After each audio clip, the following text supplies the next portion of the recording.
Lorsque c'est possible, les échanges et communications synchrones sont à privilégier.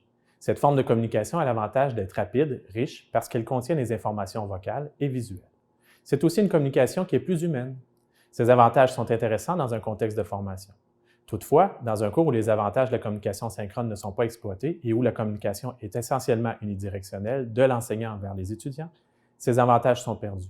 Ainsi, pour maximiser l'utilisation des possibilités de la communication synchrone, pourquoi ne pas organiser des séances de questions-réponses, des séances de discussion à propos de contenus abordés dans le cours, des sessions de travail collaboratif ou coopératif en sous-groupe?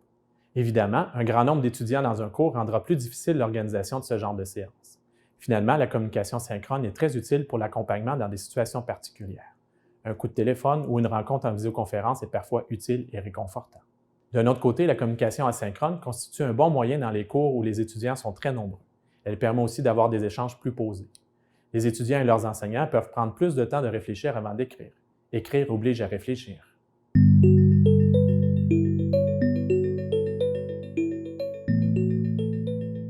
Réagir rapidement aux questions posées. Un délai de réponse de 1 à 2 journées ouvrables est généralement bien. Une autre bonne pratique est de féliciter les étudiants qui posent des questions. Merci beaucoup, Monsieur Rettel. C'est une très bonne question. Par le fait même, pourquoi ne pas utiliser un effet miroir et retourner la question à l'ensemble du groupe ou même de cibler un apprenant pour tenter de lui soutirer une réponse? Une autre bonne stratégie est de communiquer beaucoup au début pour donner du rythme. Cependant, il faut éviter de faire de trop longs messages avec une tonne d'informations.